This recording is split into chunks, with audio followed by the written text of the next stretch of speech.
Hello everyone, I'm Carl Azus. Thank you for taking 10 minutes to get up to speed on international current events. We're starting this Tuesday on the world's highest mountain. Every year since 1900, at least one person has died climbing Nepal's Mount Everest, and this year is no exception. The 2016 climbing season has claimed its first victims. One climber died on Thursday, one on Friday, one on Saturday, and one on Sunday. And these deaths, coming so close together, have frightened many of the climbers who are starting their trip back down the mountain. So why did this happen now? Well, most people attempt to climb Everest in April and May. One reason, the winds are calmer. In other months, there are usually hurricane-force winds at the summit. There also tends to be less snow falling at this time of year, though temperatures are still well below 0 degrees Fahrenheit. Mount Everest's spring climbing season has turned deadly with 4 deaths now in the past 4 days. You have to get to 29,000 feet to get to the top of Mount Everest, and above 26,000 feet is called the death zone. There's just not enough oxygen up there for your body to last very long. Now, this is the first real death from climbing that we've seen since they closed the mountain because of the earthquake. Now, remember, there was also the avalanche that closed part of the climbing season 2015 and 2014. So not many people have been up there. They're also saying that there are so many people trying to get to the top because it is now opened again, that is slowing the ascent and keeping those people, keeping the climbers in that death zone longer because it's such a slow climb to the top. Avalanches kill people, injuries kill people from falling or from ice collapses, also weather from exposure, and of course, just altitude sickness alone is killing people up there because of the height of Mount Everest. But for many climbers, the danger is what actually attracts them to Mount Everest. And since this year's climbing season began, about 300 people have made it to the top. We don't know yet if the recent deaths there will impact tourism. That's a major industry in Nepal.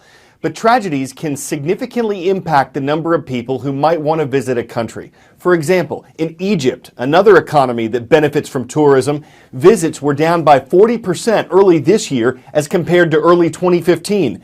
And though investigators aren't certain what caused Egypt Air Flight 804 to crash in the Mediterranean last week, that event, along with some others in recent years, could deeply hurt Egypt. This crash is a major blow to a fragile but crucial part of the economy. Egypt has been struggling to bring back visitors really since 2010, when the number of tourists hit a record high of over 14 million. Last year, that number was about 9 million. Now, obviously, this decline has impacted the amount of money visitors spend in the country, which has been slashed in half over that same time period. Just to put this into context, tourism accounts for about 11% of all economic activity, and 11% of jobs in the country are actually tied to the industry itself.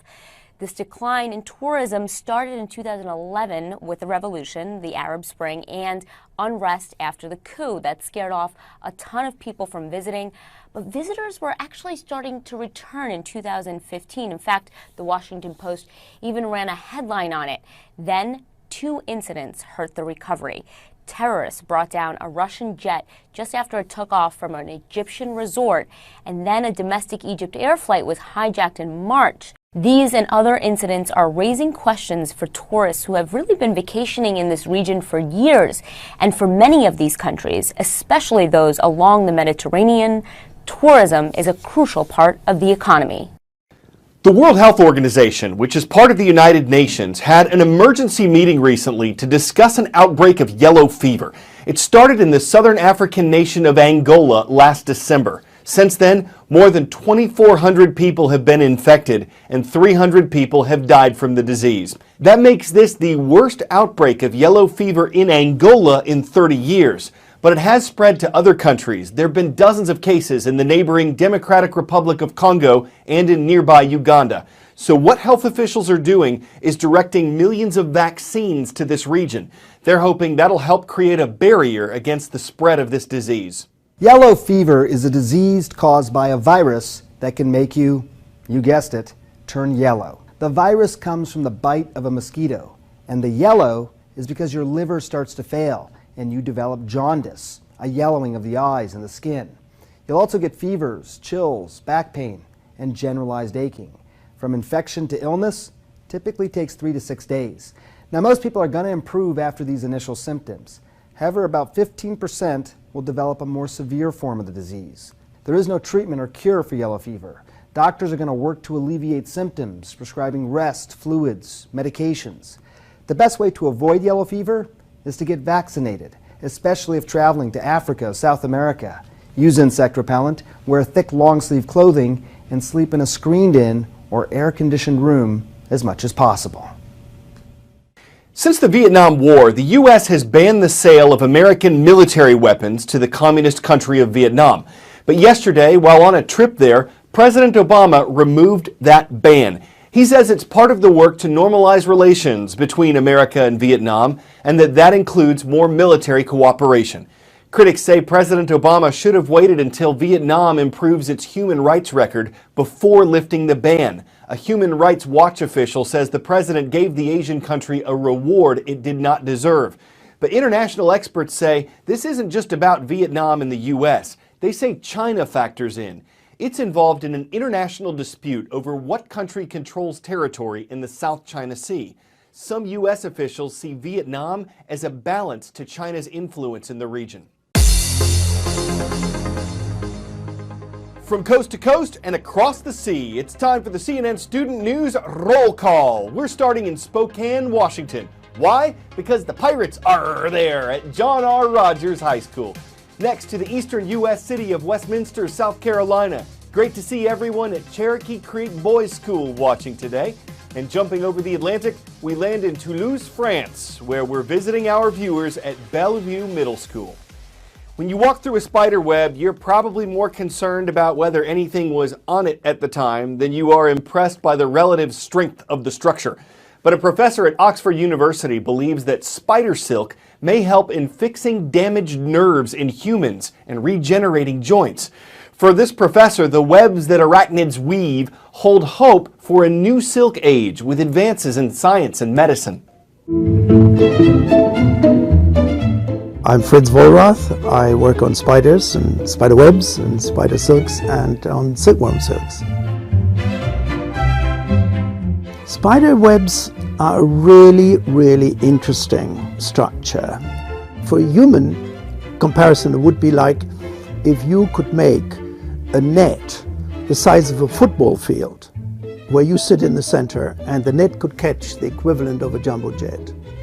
That is pretty amazing. The question is, can we use these silks, whether they're from a spider or a silkworm, to help in regenerative medicine?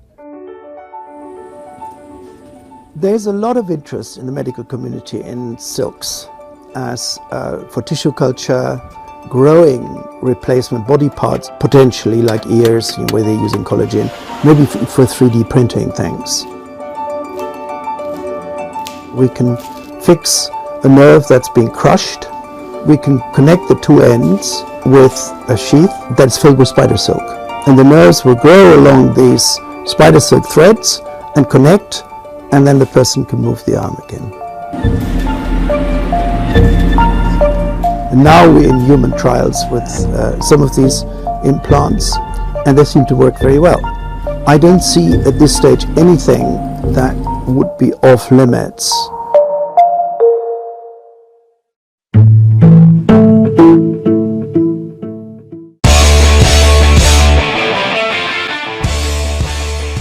What is purple, plastic, made by a 3D printer, and can totally rock a Mozart concerto? Well, here you go.